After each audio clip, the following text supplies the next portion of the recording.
And South Africa. South Africa piled up. Now Afghanistan to back in an orderly state to get over the line. It's going to be tough, but we have a contest on our hands. It's a beautiful stadium, almost a rebuilt place here for the Champions Trophy. National Stadium Karachi hosting this wonderful contest in time. Right. Sights and scenes of Karachi. Well, we're talking about spice market and trade spices, buy spices, and there is massive variety, area of spices for everyone to see and take back home. This is what South Africa got with the bat. Rickleton with a maiden ODI 100. Ian Bishop, and they'll say with me, Ian Bishop, and they'll say with me,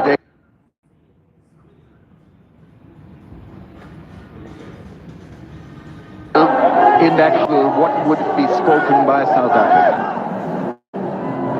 I think the simple things, really. Guys, keep your foot behind the line, no extras. Let's stop the ball, no fumbles, no misfields, take our catches, those kinds of things. Don't try and do anything extraordinary. We saw Afghanistan in the field extraordinary. We saw Afghanistan in the field very bad.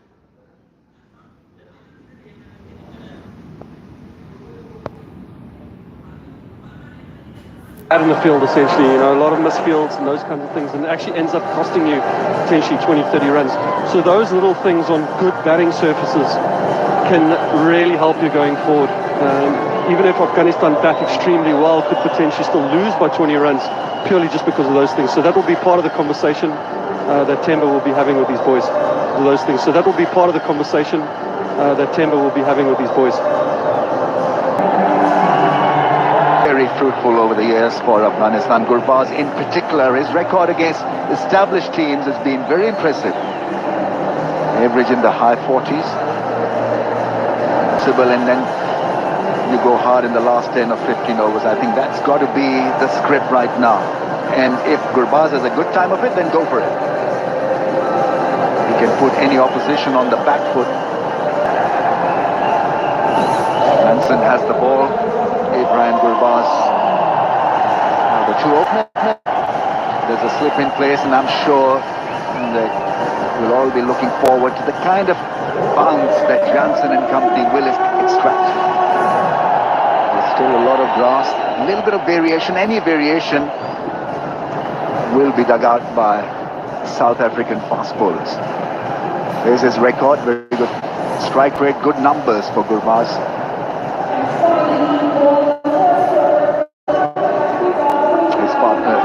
Ibrahim Sadran, 23 years of age. Technique, impressive numbers, very good average, almost 50 average. Marco Jansen has the ball, two slips in place.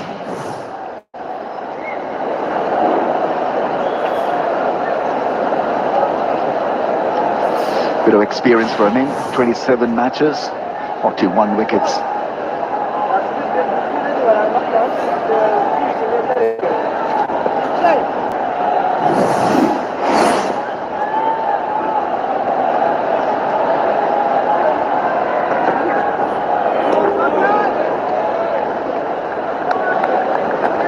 Two fast bowlers alongside me. I guess the lines and the lengths are going to be critical up front with the new ball.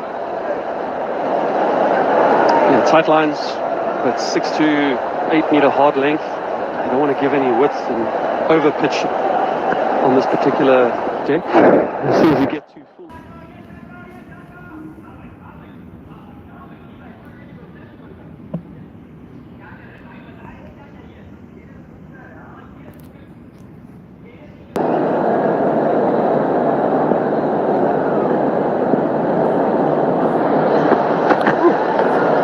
That's a wide one, given as a wide.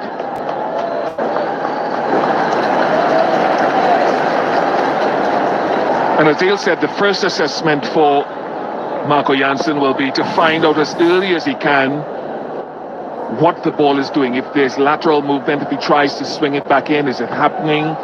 The one he pushes across, what the angle? Some swing happening. Some swing happening. Yeah, that hurts a bit. Ramiz has been on the receiving end of a few of those. Against you guys, I mean, it's always chin music, so yeah, I think it is the not padded back leg. Big inside edge. Any reason why South Africa would start with Marco Jansen? Dale? I think Marco is one of those guys that can swing the ball. He obviously gets that extra bit of pace, and they'll probably have Ngidi come on the other side, because KG is the kind of bowler that can adapt to any situation. But Marco Jan happened as a first change bowler, so I'm interested to see who they go with from the other side, but my guess would be it would be Jansen and Ngidi to bowl from the other side, and then have Rabada. Let me go back to the World Cup in 2023. Remember, he got 12 wickets in the power play for all those reasons that you espouse. His ability to swing, his ability to get bounce, and of course his more telling effect has come up front with that new ball, whereas he's more expensive at times down the back end of the innings. Yeah, and Ngidi is the kind of guy that he likes to run in and really just look to hit the deck, and we've seen that there are one or two cracks there, and with that hard brand new seam he might be able to, and he'll still produce something. But with a guy like Lungi, you almost want him to be the best at what he has on the night, and that would probably be with the brand new ball. Also, I think there's in your favor. So it's not about the opening burst or the opening pairing, but who to follow after the opening pair. Pakistan does it with Haris Rauf in the middle phase of the innings, and at 145 clicks, on a responsive pitch, that is such a good option. And Rabada to come after this pair is clearly an advantage to South Africa. I have a funny feeling now Rabada will bowl from the other side. Yeah, prove us wrong. Our strategy, philosophy, whatever you want to call it. But his record is amazing in ODI cricket, Rabada. Strike rate in the 30s, I think. Picks up a wicket after every 6 overs. 32.66 is the strike rate. Very good economy as well.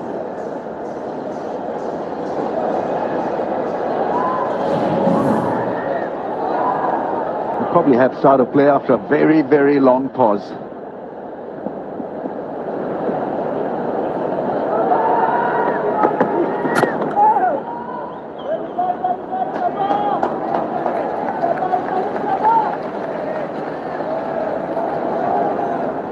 I'm also looking forward to seeing how Gurbaz carries himself for this reason. He's a top-class player. I have a lot of time for him. He averages over 50 batting first in ODIs, but only 21 batting second. He scored a couple of hundreds. It's not that he can't score run batting second. He doesn't do it as frequently as when he does it at batting first. Quick single taken, yes. Even though that hits the stumps, but I think he's safely in. I guess what he needs to do is to just feel normal, not worry about the burden of a chase. Times to do that needlessly. So in a situation as far as his batting is concerned, he can do that 3 without a wicket.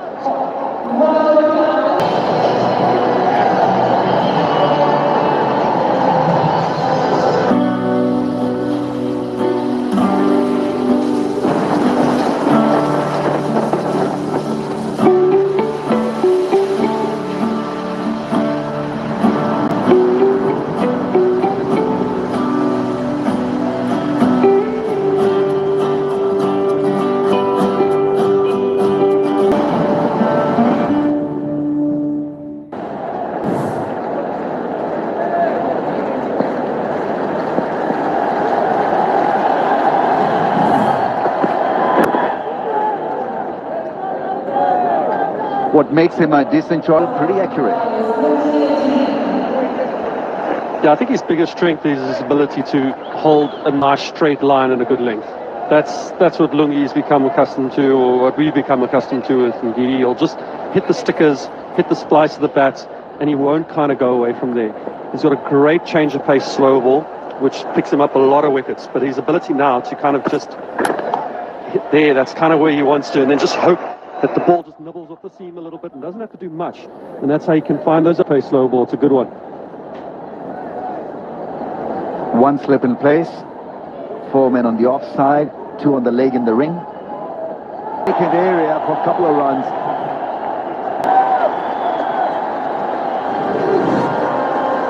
Just flick off the pads, and this is an area where Lungi can potentially, especially in the power play in the beginning here, where he can potentially look to get someone caught, is actually not having the fine leg as fine. He can have his fine leg more square, maybe even having a deep square leg, because he doesn't bowl a lot of bounces, so he's not really testing batters on the back foot.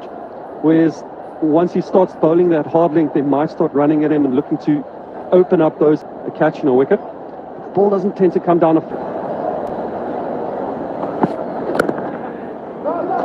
Wicket. It's a little shimmy and making his own length. The batsman, that's so, and you can beat that feet, put that shimmy. Doesn't like to stand still. Almost every ball, because on these wickets that they are flat and they're good, you almost want to just settle in a length and be allowed to bowl. But he does that extremely well as well. Very good runner between the wickets. Good positive intent from him in this over. 9 without a wicket.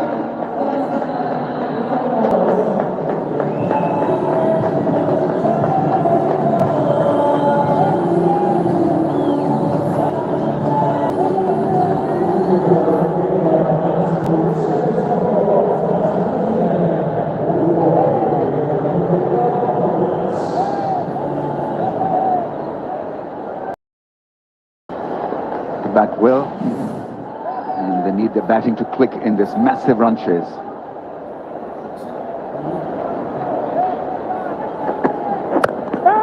Picking up on Dane's point as well, and Ramesh, you know this from batting up front in this format. Both bowlers have made an early assessment. Must be a stock 4. And if the opponents are not... From what we've seen, Rohit Sharma and the way he's approaching one-day cricket. There's that last bouncer.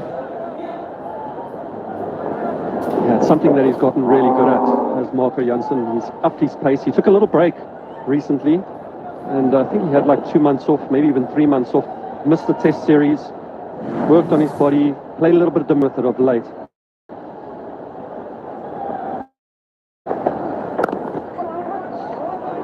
Chance, no.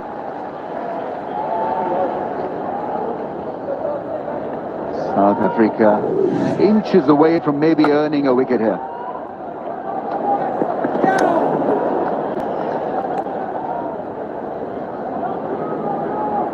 Oh, very close.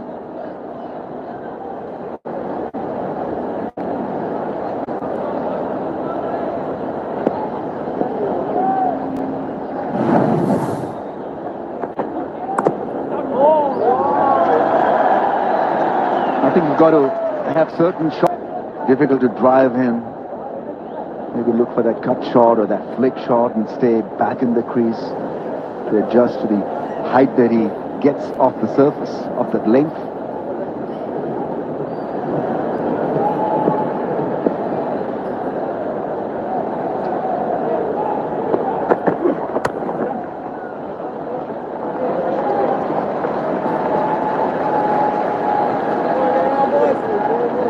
End of the third, 12 without a wicket.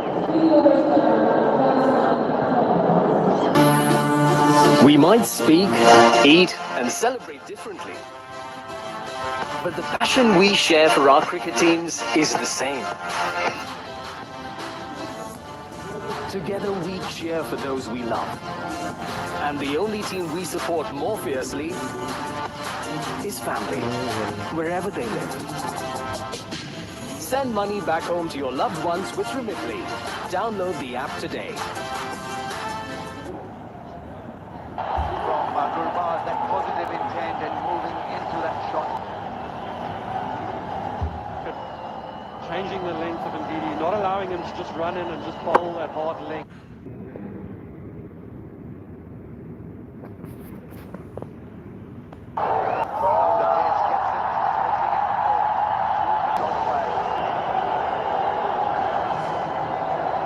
Good shot. Coming down the wicket, changing the length of Ndidi, not allowing him to just run in and just bowl that hard length. He says, I'm